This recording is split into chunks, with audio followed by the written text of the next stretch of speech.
All right. The next is Wendy Ross from the California Public Employment Relations Board. Welcome. I apologize. We are still probably a little over half an hour behind. So if you can keep your remarks focused, I'd appreciate it. And we could perhaps take questions then. Will do. Good afternoon, Chairman Pan and members and staff. I am Wendy Ross. I'm the Deputy General Counsel of the Public Employment Relations Board. If CalHR is a small agency, I guess that makes us minuscule. PERB is an independent, quasi-judicial, neutral agency overseeing the administration of 8 collective bargaining statutes. We have been in existence since 1976, and we are there to resolve disputes between public employers, employees, and their unions. Just to give you a little snapshot, and I'll go as quickly as I can, we have jurisdiction over 7,000 public sector employers and over 2 million employees. The 8 statutes that we administer include the Educational Employment Relations Act, which covers our K through 12 and community college employees, the DILS Act, which covers, of course, the state employees, the Higher Education Employer-Employee Relations Act, which is our UC and CSU employees, the Myers-Milius-Brown Act, which covers all of the cities, counties, and special districts, except for the City of Los Angeles and County of Los Angeles for us. We have a few employees under the Los Angeles County Metropolitan Transportation Authority, Transit Employer-Employee Relations Act, the Trial Court Employment Protection and Governance Act, covering trial court employees, the Trial Court Interpreter Employment Relations, Labor Relations Act, and finally the one that was just mentioned, the In-Home Supportive Services Employer-Employee Relations Act. Originally, that was 8 pilot counties. One of those counties is Los Angeles County, interestingly enough. That will be the very first time that PERB has had jurisdiction over any employees in Los Angeles County, and that brings another almost 150,000 employees within our jurisdiction. In order to administer all of those 8 acts, we have 5 full-time board members. We have an Office of General Counsel, the Administrative Law Division, the State Mediation and Conciliation Service, and our Administration Division. We have 3 offices, and in total, statewide, in addition to our 5-member board, we have 52 employees. Our major functions are the investigation and resolution of unfair practice charges, the administration of the representation process, appeals of determinations to our administrative law judges and the board, legal representation of the board in court, as well as mediation of disputes. I can go over just a few issues that are currently pending before us that are hot topics for us, including now for the very first time dealing with what we call ASIRA, our In-Home Supportive Services employees. We also have 4 lawsuits currently pending in court. 3 are currently active, 1 is no longer, and 2 are at the Court of Appeal dealing with Assembly Bill 646, and that's fact-finding for MMBA unions and employers. That is keeping us quite busy. In the last few years, PERB has sought injunctive relief on behalf of employers with respect to essential employee strikes. That was in San Bernardino County, City of Vacaville, UC 2 times, City of Hayward, and County of Riverside. PERB has also sought injunctive relief on behalf of unions, and that was in the City of Fremont and City of San Diego. We also have multiple ballot and pension cases currently pending before our board. And just quickly, I'd like to note that our PERB website, which is, I think, a really valuable tool, currently has on it a constituent survey. We've received over 100 responses so far, and we're having an advisory committee meeting tomorrow for our constituents. And with that, as quickly as I could, I'd like to answer any questions that you might have. Well, thank you. Thanks very much. Questions? Okay, seeing none. Can you elaborate a little bit? You mentioned AB 646. What's the court case or issue around that? Oh, sure. So the question involving that is, for the very first time in the MMBA, fact-finding, which is a three-person panel that provides a non-binding report to the parties in an effort to help them reach a resolution for a contract. There's a dispute about what issues should be subjected to fact-finding. Our board has issued determinations that all issues, whether they are impact and effect issues or successor negotiation issues, should be submitted to fact-finding, just like we do under ERA and HERA. But there has been some contention that only successor negotiations and new negotiations should be subject to fact-finding. Okay, very good. Thank you for the explanation. Thank you. All right, well, thank you so very much. Sure. I really appreciate it. Okay, next up from local government, we have Alicia Lewis from the League of California Cities and Faith Conley from CSAC. So welcome. Thank you. Thank you. I'll be pretty brief since we're going to share the time split between us. My name is Faith Conley. I'm with the California State Association of Counties, legislative representative in the employee relations area for CSAC. That area encompasses any issue that's going to affect a county as an employer. CSAC's core objective is to maintain the fiscal health of our counties so that we can continue providing the vital services and programs to our residents. In the area in public employment and retirement, that translates to ensuring our employees are fairly compensated at a reasonable and sustainable cost to counties. CSAC partnered with the legislature, labor, as well as the administration on 2012 PEPRA. We ultimately came to a support position on that bill after working closely with those parties. So far, it's been a smooth implementation process for counties. We look forward to maintaining that smooth implementation and preserving the original intent of PEPRA to balance those employee and employer needs. This includes supporting the ability for our boards to develop benefit systems that meet the needs both of our workforce as well as our counties as employers, and supporting the elimination of fraud and abuse to maintain that public trust as well as the value of the system. Lastly, I will let Senator Bell know that we are in the process at CSAC of polling our counties to see how they are responding to providing other post-employment benefits for our retirees. We're going to be polling them on what exactly they're providing and at what funding level they are for those, and how they're going to react to any pre-funding that they hope to put forth in the future. I'd be happy to work with staff as well as your staff to make sure that you get that information. All right. Hello, Chair and members. My name is Alicia Lewis, and I'm with the League of California Cities. I'm the legislative representative handling employee relation issues. Currently, we represent 473 of California cities, and many of you have a local government background, so you are well aware, and I don't need to press upon you, some of the challenges that we face at the local level. As many of you also know, that the fiscal situation at the local level is not rebounding at the same rate as the state, so we have some concerns in terms of employer rate increases that are coming our way, and so the League, along with CSAC and the other local associations, have been making a concerted effort to educate our members, to talk with CalPERS in order to brace ourselves for some of these changes, as well as helping our members plan ahead and figure out what we're going to do with what can be some crushing increases upon them.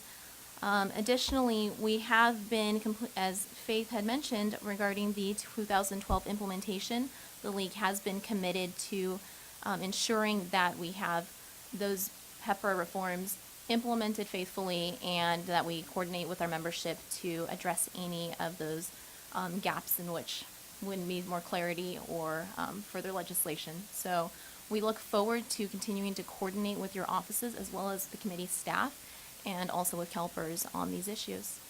So if you have any questions. Thank you both. Questions? Okay, seeing none, I want to thank you so very much and look forward to working with you. Thank you. Okay. Next up is the Labor Coalition, Christy Belma and Dave Lowe. Welcome. So from Professional Firefighters and the Labor Coalition. Thank you. Thank you, Mr. Chairman. Dave Lowe. I'm the Executive Director of the California School Employees Association, but today I'm speaking on behalf of the Labor Coalition.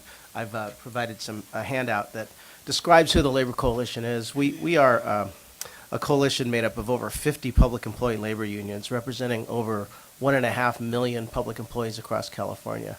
We've been in existence for about 15 years, and we have a process where we make all of our decisions by consensus. So if one of the 50 organizations objects to any decision, we cannot take a position. So when you have a position brought to you from the Labor Coalition, you can know that it represents the full consensus of every single labor union that is a member of the coalition.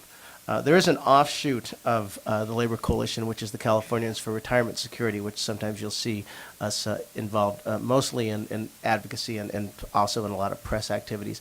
That coalition focuses primarily on the retirement issues. This committee is the most important committee for public employee unions. The vast majority of our issues come before this committee. Anything from collective bargaining to retirement to MOUs and civil service and leaves and benefits. But the hottest issue that has been out there recently has been the pension reform issue. And so I'll just briefly talk about that.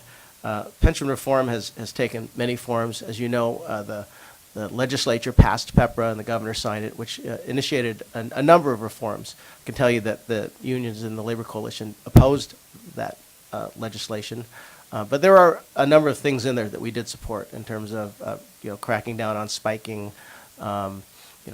eliminating some of the abuses, and but what you generally hear from our opponents on pension reform is a couple of major themes that they just bang away at. One is the $100,000 club.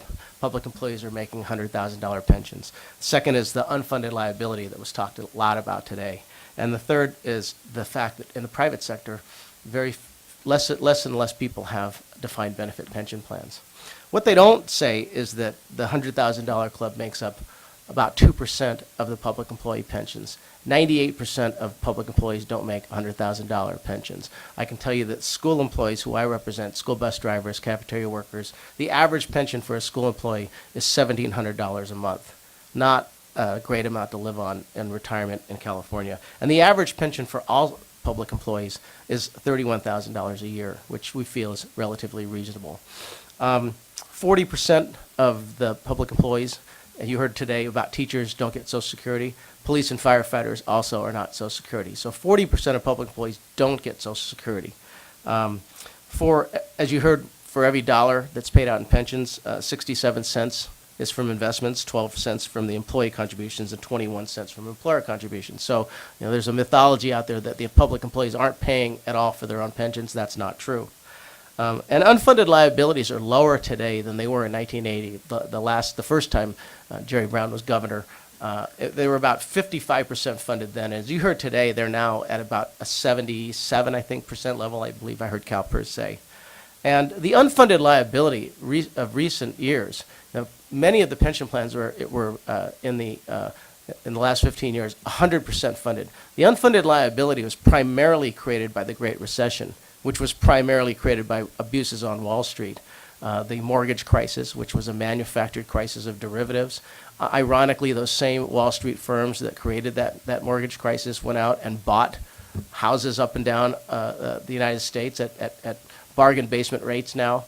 So they kind of won, coming and going on this while average people took a big loss. Well, pension plans also took a big loss. And they've also, in the private sector, as we've known, have eliminated a lot of the private sector pensions. What we don't see is that the solution is to eliminate public employee pensions. There is a July 2014 Federal Reserve report that stated nearly 1/3 of Americans over age 18 have zero retirement savings, nothing in the bank. 23% of Americans between ages 45 and 59 have no savings and no pension. The Urban Institute just issued a report looking at this data and shows that the numbers are worse for African American and Hispanic families. In 2013, the average white family had more than $130 in liquid savings. The average African American family, $19,000, and Hispanic family, $12,000. So we're talking about, in the private sector, we've created a class of people who, in some respects, are never going to be able to retire because they have nothing to fall back on. Public employee unions have gone out and bargained over 400 concessionary contracts up and down the state of California, reducing benefits for new employees and increasing the amount that the employees are paying for retirement.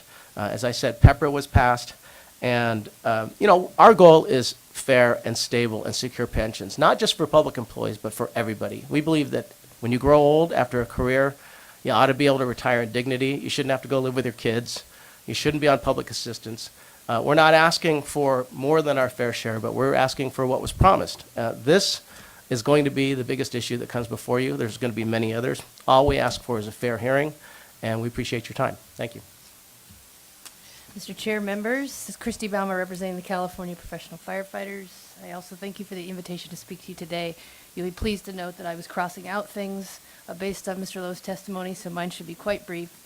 I proudly represent 30,000 professional firefighters in California, firefighters who work for cities, counties, special districts, joint powers authorities, and our state's fire protection force, CAL FIRE Local 2881.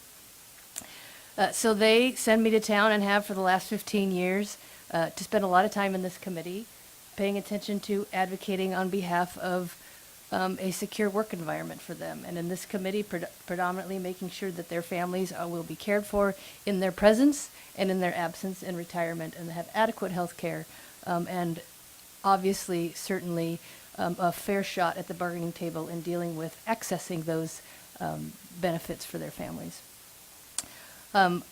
This committee presided over the pension reform that Mr. Lowe mentioned, and I would just like to remind the committee that those decisions, largely adopted by the legislature, returned our pension system for new hires, new employees, to pre-Governor Ronald Reagan era benefit levels, reductions of over 40% for some, and for some members closer to 60% of their accrued retirement benefits. So notwithstanding the rhetoric that you will have to deal with as members of this committee and that you will hear outside of this building, the changes under PEPRA were dramatic. And I think that if I'm going to speculate, and I will, that we will all be again before this committee, maybe in 20 years, talking about the adequacy of benefits for that new crop of employees under PEPRA. I was also asked maybe to just address some of the things that may come through this committee this year that we may be concerned about. We're always concerned about breaking promises to existing workers who arrived at a job, particularly my members who have committed to do the job they do and then may suddenly in mid-career experience a change in that expectation. I understand the committee will spend lots of time on this issue as indicated by the remarks of both the witnesses and the chair, both chairs of the committee, and that has to do with high deductible health plans and pre-funding of retiree health care. So I'll make just a couple general comments and save all the rest of the nuggets for the engagement later. But you know, what's interesting is when the IRS code established the Section 401k that allowed for what's called a tax-deferred retirement savings plan. And the opponents of defined benefit pensions slowly renamed that to a pension, 401k pension. It's not a pension fund. It's not a pension benefit. It's a savings account. And the more able you are to defer your income in large amounts and receive tax breaks for that, the better you will be situated in retirement. Not surprisingly, this debate has now shifted to health care. So now we have the perception that we need to save costs, control costs, which I think that is a shared perspective. Management, labor, the governor's office, this legislature. But how do we save or reduce costs in the healthcare system? Let's talk about the unit cost of delivering health care. Otherwise, if you want to talk about a system that cost shifts, then let's just call it a shift if that's what it is. So high deductible health plans, we're moving from having health care to having a level of catastrophic care with a savings account that in tough times this legislature would be asked, I am certain, if there is a companion health savings account with a high deductible plan, to stop funding the health savings account. And then you will leave workers with absolutely nothing to protect their families should they have any kind of a health incident that's either sudden or a chronic condition. So we look forward to talking to you about that more in committee. I will maybe cease my remarks there and make myself available for questions should you have any. Okay, thank you so very much. Questions from committee members?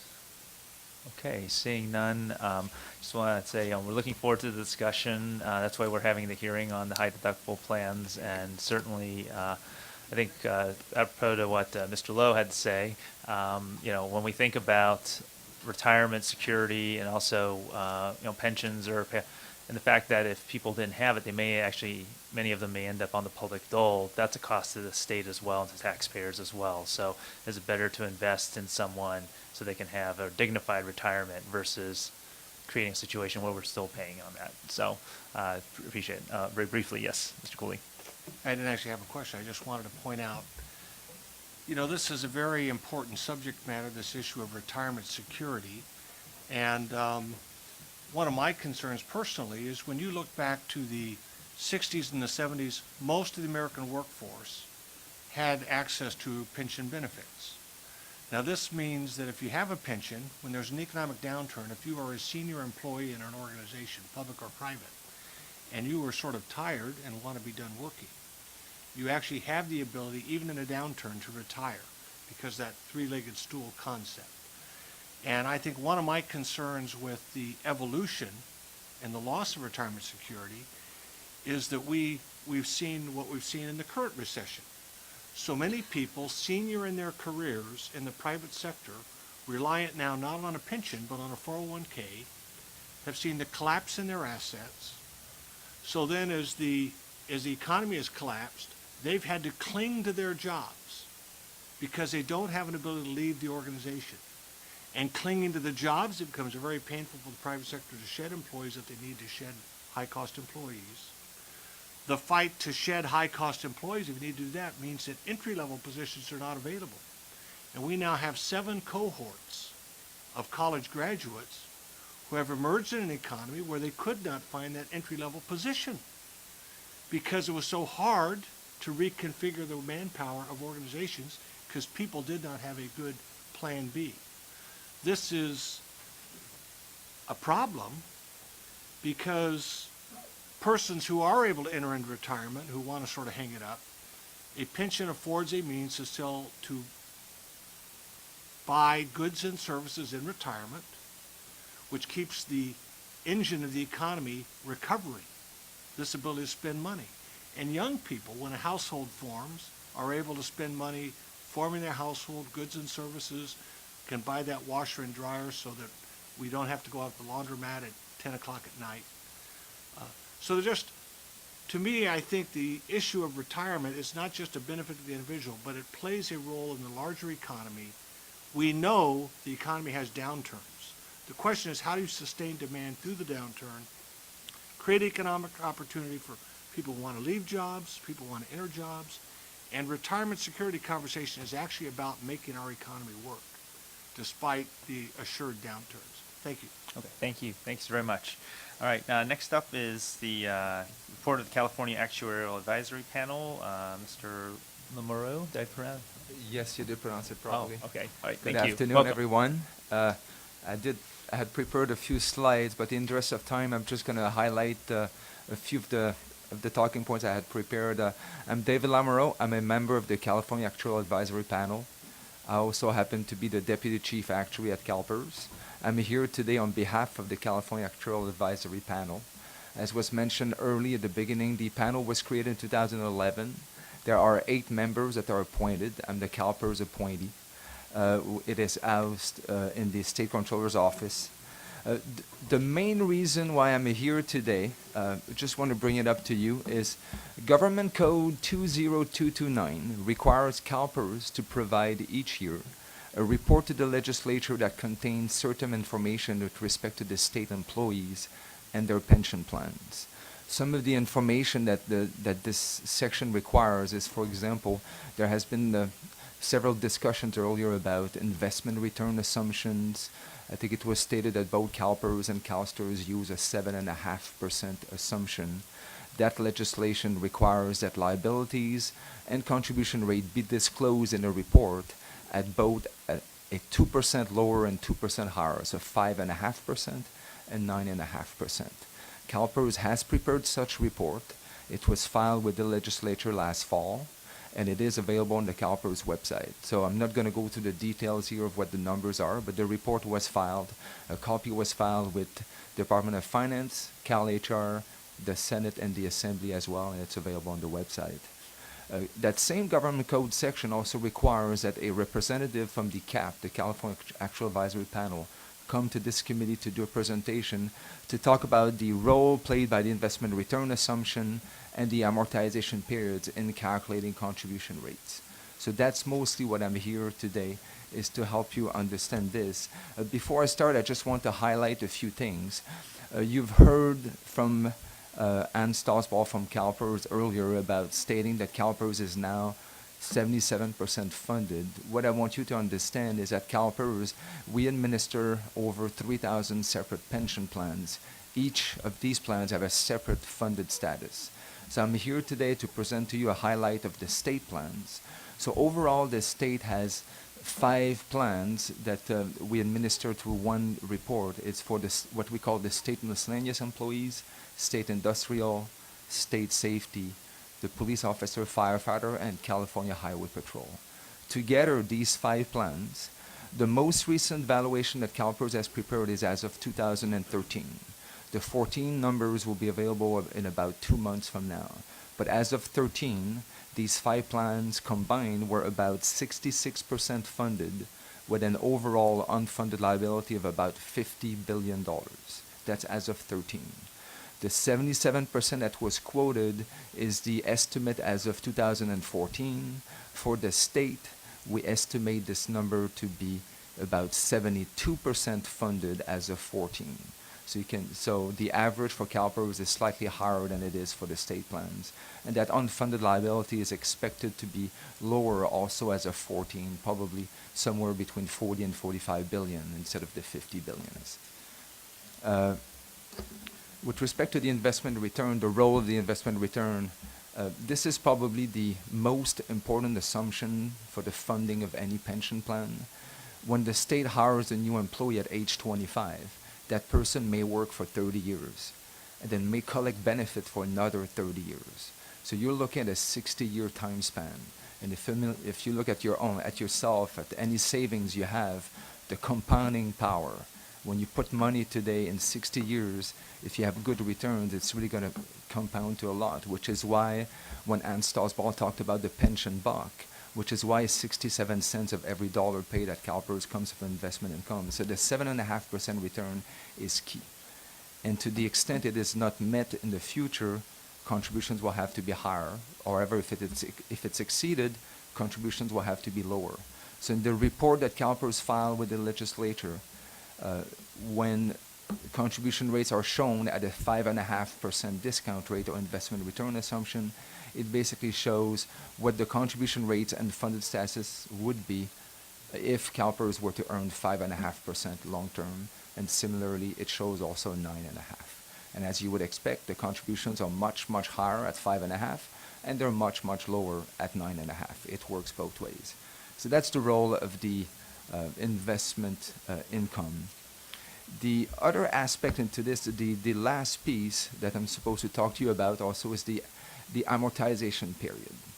What we're talking about here, I mentioned that overall for the state plans, there's about a $50 billion unfunded liability today. Now the amortization period comes into play, and how do we ask the state to eliminate that unfunded liability? And it's a time period. So the amortization period is over how long you decide to pay.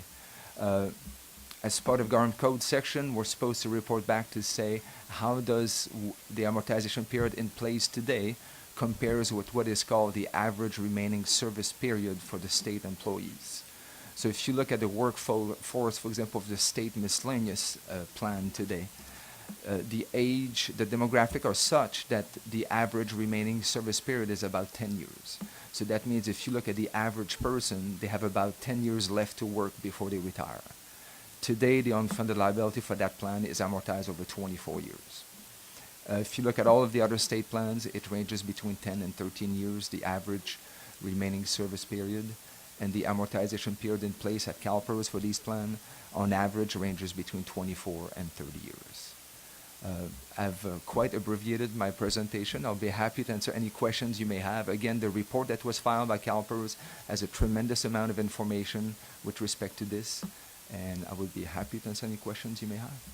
Okay, thank you. Thanks very much. I hope we can get a copy of your slides that you didn't have a Yes. chance for. That'd be useful as well as, of course, looking at the report. Oh, we have them. Okay, we can get them to the committee members. All right. Questions from committee members? No. I really appreciate the presentation. We all know, well, hopefully we all understand the power of compounding and the power of time when it comes to investments and also spending as well. So I appreciate the work that your board is doing to remind us of that and let us know what that really means. So thank you. Welcome. Thanks so much. Excellent. So with that, I'll now open it to public comment. Has anyone signed up for public comment?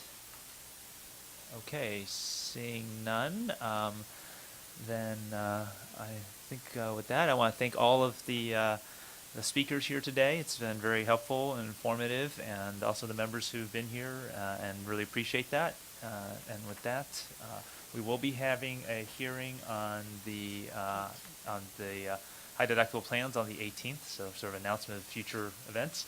And with that, we will be adjourned. Thank you so very much.